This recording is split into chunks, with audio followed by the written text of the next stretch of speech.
DRODA の空の兄弟。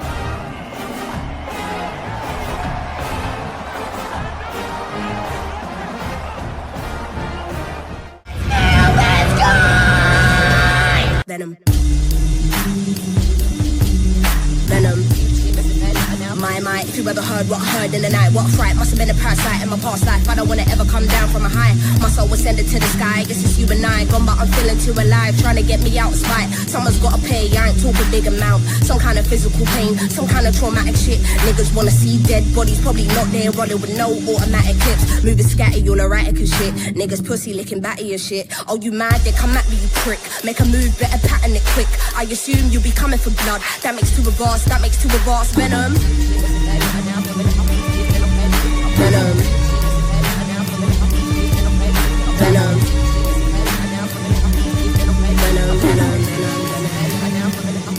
True as a stick up, hands in the air, put the money in the bag, all cash, Venom.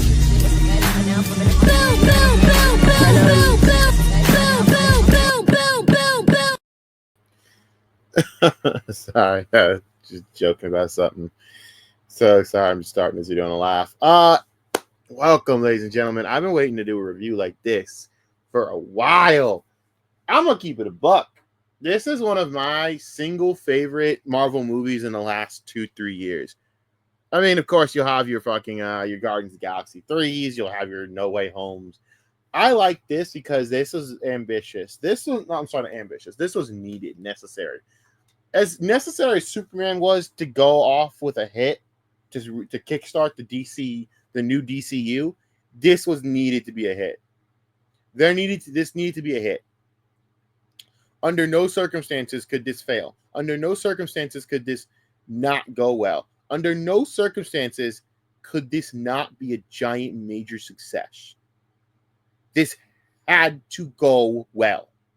They had to do this right. You had to sit there and get this project completely dead on correct. Because if you didn't, oh boy, yeah. And they did. I thought they did a phenomenal job. Now, there are some issues, which I will go into later into this review. But let's just kick off the fact that the theme, as I always say this, the basis to every good movie is a good theme. If you do not have a good theme for a movie, it takes a severe 40% hit as a movie. Yes, I believe that. That sounds crazy what I just said. That sounds fucking downright stupid what I just said. But think about it. How many movies do you guys know that have shitty scores that happen to be classics? Exactly. None. Every great movie has to have a great score. Every damn good movie could still have a great score, but still not be the greatest movies. Speed Racer is one of those movies that people have. Chris still doesn't actually understand Speed Racer. I mean, he just, I won't say he understands it. It's just not his thing. This is the type of anime stuff that he's not in, that he just won't be into. Like, I don't know why he hasn't watched Avatar or shit like that. That's just Chris being stupid. And but Speed Racer, I never will ever expect him to ever discuss with me, ever, never. He'll never ever appreciate it for what it is, and that's fine. I'm not saying it's a good or bad thing. That's just not his thing, you know. But even then, that's one of those movies you're like, it's a good movie, even though, hey, if you know, it's a great movie. But for the sake of an argument, it's a good movie. The score is phenomenal. Also, it's coincidentally done by guess who? Michael Giacchino. Message. Phenomenal job by Michael Giacchino, by the way. This I think might be his best score. It's up there. I really do believe this is better than any score he's done. He even did the Batman. You're like, well, I mean, he did the Batman. So yeah, I am one of the believers that the Batman is completely overrated by a certain demographic in this country, and that's just me. A certain demographic. I will say that this score was phenomenal. It felt, first of all, it reminded me of Speed Racer a lot. One of the things that I love about Speed Racer, I feel like that they, other than like the Batman, it's the basis to all his themes currently. Like No Way Home to me felt like the absolute evolved version of the Speed Racer set. This fucking this score felt like another offset evolved, like an evolved offset of Fantastic Four. Or sorry, of Speed Racer. God damn it. Of Speed Racer. It felt like he evolved it's evolved from the first, from that movie. And what I mean by that is when you hear like the Fantastic Four theme in this movie and the way it sounds, dun, dun, dun, dun, that one, it straight up reminds me of the same set when you're sitting there seeing the Racer family at breakfast, or you're just seeing things just go along. Like when they're remember when they're going to Royalton and Royalton's playing fake nice because he's a fucking douchebag that's just trying to get Speed on the team so he can own Speed, the hottest young talent in racing, before he turns into the evil douche that he is, Royalton. I mean, his name is Royalton. You kind of knew it was going to be coming. But you just hear, dun, dun, dun, dun, dun, dun, dun, dun, dun. That's what this feels like. Like it's finally evolved from there. That it's like a great family feel. One of the reasons that I love Speed Racer, it's family. It's truly about family. That's what makes Speed Racer great. To get off the tangent, Speed Racer, brother, I apologize. It's gonna be a long review, so bear with me. This felt like family. This isn't just a team; it's a family. One of the things that everyone loves about like the Guardians more than the Avengers, it's a family. The Avengers have family aspects to it. Do not get me wrong. There are family aspects to the Avengers, but it's still a team with different varying offshoots and different varying things that kind of separate the crew from itself. You don't get the sense that it's a family. It's a team that are bonded by protection. As where the Guardians of the Galaxy, that's a family. They're bonded as a family. They're a true freaking family. And the Fantastic Four are comic books, not first team. They're the first family. No matter what, they'll always be the first family. Always. And that is the truth. They're the first ever comic book group. Without the freaking Fantastic Four, we don't have X-Men, Doom Patrol, the Avengers, Justice League, all that shit. They started it all. So it's very important that they get this movie right. And the family feel was back. I hate Pedro Pascal.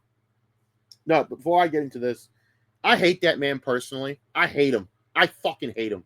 He absolutely makes me sick. I hate his views. I hate the way he conducts his views. I hate him. But God damn it, is he a fucking good actor. God damn it, is that man good at what he does. God damn it. And the reason you're probably asking why I'm kind of crashing out over that, because I want to sit here and say, God, he sucked in this. Oh, I'd be lying to you. Oh, he was phenomenal. Dare I say, was he fantastic? He is Reed Richards. That is how you do Reed Richards. Arrogant, fucking delusional. Absolutely thinks he can control every situation. Narcissistic to a degree. But also doing it because he cares so much about his family. He'll take on all the fucking burden, which is very arrogant to think like that. Like it's your fault that all this happened. It's your complete fault that Ben Grimm looks like a fucking rock monster, that Johnny catches on fire, that freaking Sue Storm has the powers that she does. It's your fault. You think it's your fault because you miscalculated. That's Reed Richards to a fucking T. He nailed it. Every bit of that shit he nailed. I can't even front. That's Reed Richards. God, it sucks that we're never going to see Reed Richards, going at it with fucking Tony Stark. That's like comic books' premier douchebag battle, and I'll never get to see that. I mean, don't even tell me about the Doom shit. I don't want to hear it. It's not the same. And we'll get to that in a minute as well. Yeah, spoilers, by the way, because I'm going to tell you, now this is a spoiler-laden review. All right, I'm going to tell you this once again, spoilers. If I can find my goddamn spoiler button. Are you kidding me? Are you fucking kidding me? I have a spoiler button. I know I have a spoiler button. There you go. Spoilers ahead, y'all. Spoilers ahead. I'll give you that minute. All right. In 3, in 2, in 1. I know you see sometimes. I'm going to shut up. Okay. Chicken dance. That's funny. Listen, so this movie felt great. We'll talk about the Doom stuff at the end later. It can't be a Fantastic Four movie if Dr. Doom doesn't show up at the end to threaten the lives of the Fantastic Four, including the lives of their son. Ah, man, good old little Franklin. And yes, I love the idea of showing Franklin Richards in the Fantastic Four. Finally, we're getting that done. We've never had it through the first 3 movies, Franklin Richards. Why? I don't really fucking know. Do I care? Not really. It is what it is. But I love the fact that we're getting it now. So, let me talk about some of the issues I have with this movie. It was rushed. The beginning of this movie was very rushed. They could have fleshed this movie out for 30, 40 more minutes. I believe this movie should have been 40. It could have been, honestly, you could have told me it could have been an hour longer, and I would have agreed. I would have agreed it could have been an hour longer. This should have been a longer movie, in my opinion. I don't know why they didn't make it longer, to be completely frank with you. I don't know why you had time constraints. Some of the fucking Fantastic Four here, dude. Hell yeah, you can do that shit. Yeah, you can sit there and do that. It's the Fantastic Four. It's probably Marvel's most important movie, I would say, no joke, since No Way Home, by far. I think it's the most important one. You have to nail this one. So I feel like, wow, they didn't give you enough time to stretch your legs in this movie, which I think is a little weird, in my complete, humble, honest opinion. But okay. They cut out the Red Ghost shit completely. Yes, the old man in the trailer is Red Ghost. Yeah, they cut that out. They referenced him with the fucking apes. Maurice got kicked off a goddamn building, or a skyscraper structure, I guess. I don't know. But I was also okay with the fact that they rushed it, because I did say, because Chris talked about it, he said it's a little rushed. I'm like, all right. And I went in there, I'm like, oh, this is rushed. Oh, this isn't a little rushed. This is very rushed. But the reason that it works is because we've already been through 2 origin stories of the Fantastic Four on the big screen. And one of them is so goddamn awful that every time I think about it, I genuinely hate everyone involved in it. 2015 was a tough time for me. 10 years ago was a really tough time for me. I had high hopes for that movie, and they completely and absolutely shattered them. And I thought I fucking hated the goddamn 2007 one. I apologize. 2007, 2005, 2007, 10 times better. Ian Griffith was a phenomenal Reed Richards in his own right, by the way. But they did the best they could with what they had at the time. It's such a different time. And there's so many vibes I got from this movie to 2007 with the Silver Surfer with certain aspects that I didn't appreciate maybe when I was younger watching the 2007 movie. Yes, it's dated, as its issues, but man, the Silver Surfer shit, come on, dude, it was fucking cool as shit. It was the first time we ever got to see the Silver Surfer on the big screen. This is a little different. This is not Norrin Radd. This is a whole different Silver Surfer. But the story is absolutely noble and very, very, very nice. I think the story is pretty nice to me. People have their issues with it. Oh, you know how nerds are. They're very sanctimonious with their bullshit and their whining. Every time you change anything, they cry about it. It's like, if it was disrespectful and bad, I would agree. But this was a very fine rendition. And Norrin Radd will be coming into the MCU, I guarantee you. Just wait on it, guys. It's going to happen. The Silver Surfer's not done. In fact, Galactus, yes, we're getting to the Galactus part of this, is not done. I'm going to say this. I have not one problem with what they did in this movie with Galactus. I criticize it, but I understand why they did it. And in the spirit of that, I will give it a pass. But Galactus, the design, let's just start with the design. Perfect. The Galactus design is perfect. I mean, they did not shy away from anything. They didn't shy away at all from the design of Galactus. First of all, this is the first MCU movie I could say that the absolute comic rendition is straight out of the comic book. Usually MCU, you could tell it's an MCU movie that's adapting a comic book movie. This is straight out of the comics. Galactus was perfect. He was picture perfect. He was quite literally ripped from the comic book onto the movie screen. And the eyes, oh my God, the glowing eyes. Thank you. Thank you for putting focus on the glowing eyes of Galactus. They put so much focus on the little details of Galactus. I felt absolutely happy as a fan. It felt so vindicating. It was vindication. I've waited since 2005. All right. And then more appropriate, more apt, 2007, for them to actually give me Galactus on the big screen. We all know the infamous Galactus diarrhea fart. We all know that one. But man, you can't tell me that any Fantastic Four fan wasn't getting real giddy when you see the Galactus helmet silhouette in the 2007 film. That was the closest we ever got to Galactus on the big screen. and you cherish it to an extent, but it's also like, damn, it's disappointing. But the best part about this one, the best part about this movie, the best part about all of this is that they didn't shy away from Galactus being Galactus, man. They didn't shy away. The voice was phenomenal. The voice was phenomenal. That is the perfect Galactus voice. It sounded a little bit like Thrawn, which is throwing me off just a tiny bit, but I got used to it real quick. I love the fact that the story's like, listen, Galactus isn't evil. Galactus is an entity. People don't realize that Galactus is not an evil character. Galactus isn't born out of evil. Galactus has a hunger for feeding himself. In fact, he wants to stop. Galactus wants to stop. He doesn't want to be the planet eater that he is, but he has to feed and eat this power because it's uncontrollable. He cannot control this power, this hunger, this need to feed. He has to do it. It is not negotiable. It is what Galactus is. And I love Julia Garner. She did a phenomenal job. Julia Garner did a great job as Silver Surfer. No matter what y'all will tell me, she did. She would have been my Rogue, by the way. In X-Men, she'd be my Rogue. She has a phenomenal voice for this. And she's gonna be majorly huge in the movie. She's gonna be huge. Ozarks, thank you. Take it away. Thank you to Ozarks for this, by the way. Ozarks introduced us to Julia Garner. Thank you. She's gonna be great. She's gonna do great things in this business. Oh, believe me, she's awesome.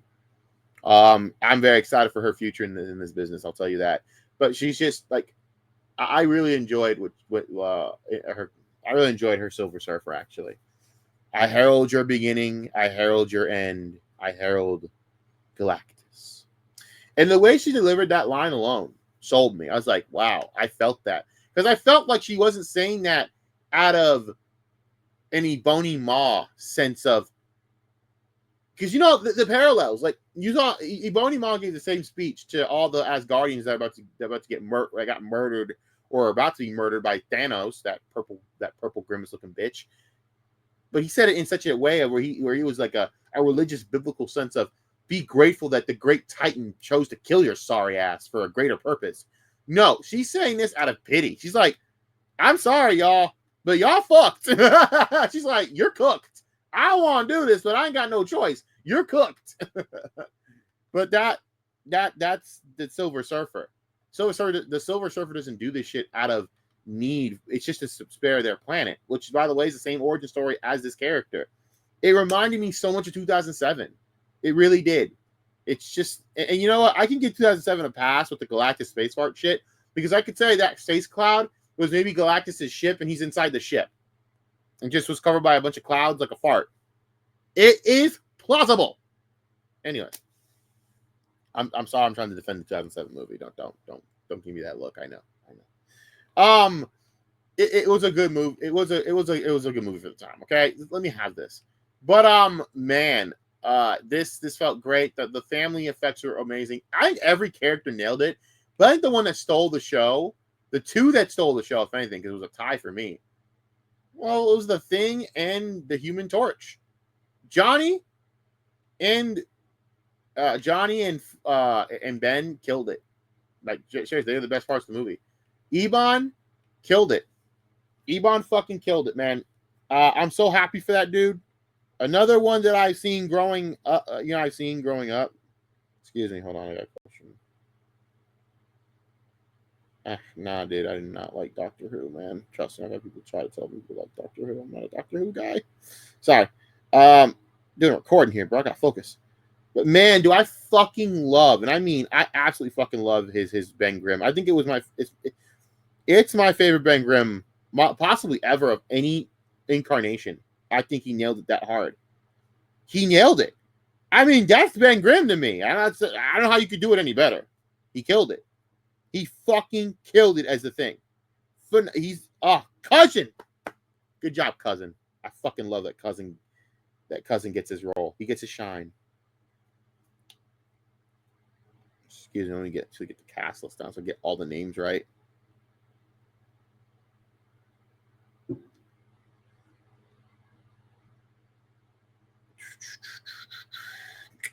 Here we go. Okay.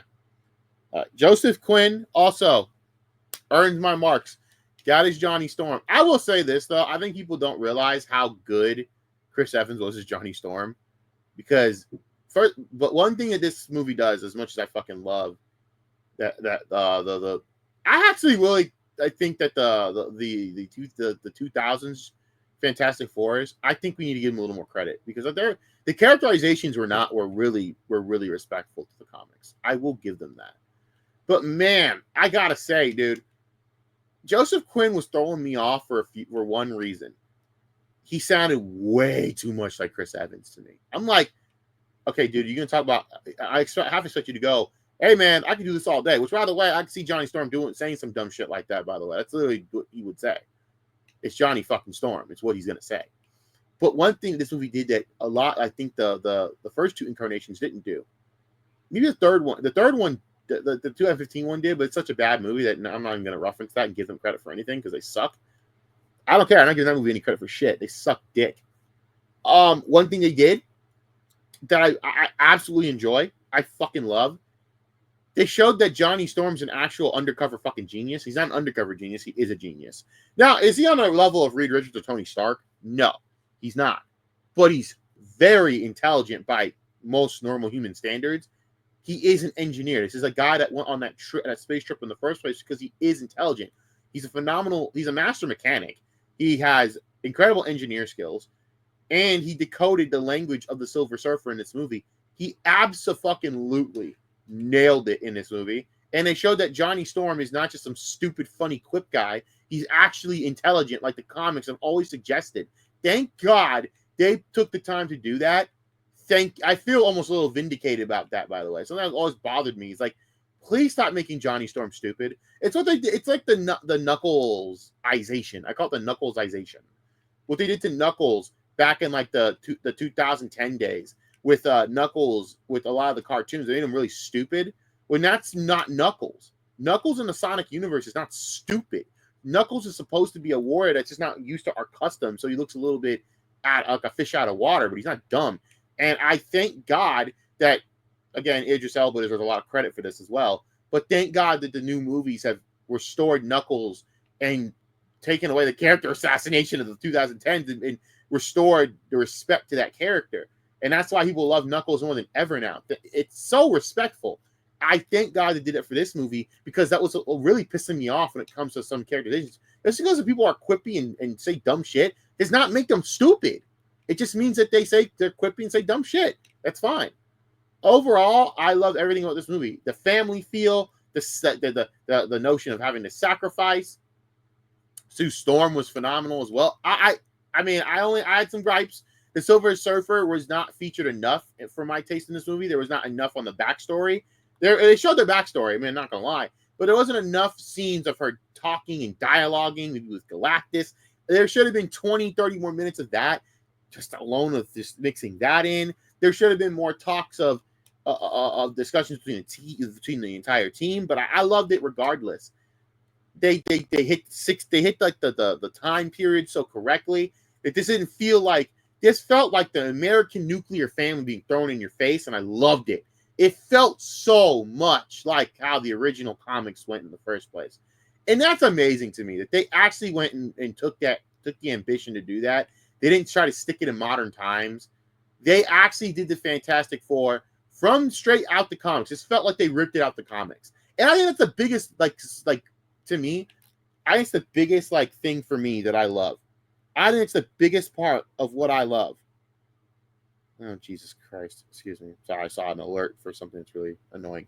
Hold on. I got to do one last thing here because I'm going to end this this recording very soon, obviously. But all in all, this is a movie I think we all needed, let alone just wanted to enjoy. It's a movie we all needed.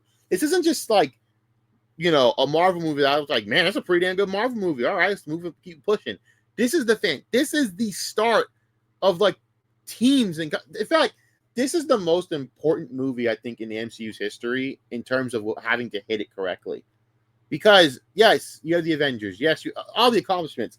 This is the first ever. This is everyone's first comic book team, man. Fantastic Four is that team. And it's like the white whale. The white whale of what you've never been able to hit. You know what I mean? It's the white whale. You've never been able to get this right. Through all the movies, you've never gotten it right. It's never happened. We've never had it happen correctly. We've never had it happen correctly. Never. Never, never, never. Ever.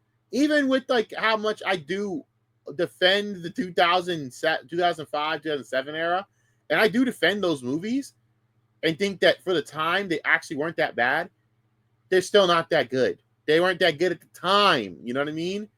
They never, ever hit it where, wow, this feels like the motherfucking Fantastic Four. And I will give them all the credit in the world. Thank you to these directors. Thank you to everyone for this movie. I actually thank everyone for this movie. It was great. I think it was absolutely great to do. I felt like they nailed this shit. And I feel vindicated as a fan. I feel that everyone that is a more major fan than I am should feel vindicated. The only thing I will say, the Galactus stuff kind of bothered me. Galactus felt weak in this movie, like at the third act. But I understand why. He underestimated them, and he paid for it. But Sue Storm single-handedly basically throwing him out, there was some teamwork involved, obviously. There was teamwork involved. Don't get me wrong. There was teamwork involved. But mostly Sue Storm just threw him out. Yet not going to happen. No. Galactus is way too OP for that to happen. Granted, I think people are making it like the Fantastic Four are a bunch of low-level mutants. That is not true. Sue Storm is not a low-level mutant. Johnny Storm, I think, is pretty much damn near like a nuclear bomb. I don't know if he's like, I don't know if he's that character with DC, but you don't know which one I'm talking about. But he is very, but Sue Storm is very powerful. I don't know where people got that idea that she wasn't. It's pretty fucking retarded, but whatever, man. Hey, whatever. Y'all do you. But yeah, I really enjoyed this shit. And I guess we talk about the Doom stuff. Doom? The Doom, I cannot speak. Wow. The Doom cameo at the end of this movie, in the credit scenes, brava. I actually loved it. Because I actually felt like for once I'm hyped to see Dr. fucking Doom in the Fantastic Four. By the way, you can't have a Fantastic Four movie without Doctor Doom. You can't have a Fantastic Four movie without Doctor Doom. You just can't. You gotta have it. And as a fan, that felt good to see. But also, I think people are speculating with what Franklin was doing. Franklin has the powers to basically heal anything among his enormously crazy powers. Franklin is a god, okay? Franklin is a future god. And they did reference this multiple times throughout this movie. If they do the God Emperor Doom shit, Franklin's going to be a very integral part of stopping MF Doom over here. By the way, rest in peace, MF Doom. I call him MF Doom sometimes, just for fun of it. It's going to be very integral to stopping Doctor Doom. If they do the God Emperor Doom storyline, which I have a feeling they're going to mix that in. And if so, please, can you, for me, can we as fans get the moment, the moment, where he rips Thanos' spine out? Bring Josh Brolin back just for this cameo to have his spine ripped the fuck out of him. Can I have that? But anyways, guys, if you guys enjoyed this video, give a like, shout out, subscribe. I don't fucking know. You guys know how to fucking use YouTube. As usual, this has been the guy. This has been the fucking angry bird in a Mexican volcano. Goodbye. See ya. Also, there are people who don't like this movie, and I respect your opinions. All right? Respecting opinions is so keynote. Popcorn vessel! $80 fucking popcorn vessel! $80 popcorn vessel for fucking what? I trusted Disney! I fucking trusted Disney! I fucking trusted Disney, and I got fucked again! By the satanic, pedophile fucking executives at Disney! They swindled me! Fantastic Four! More like Fantastic fucking Snore!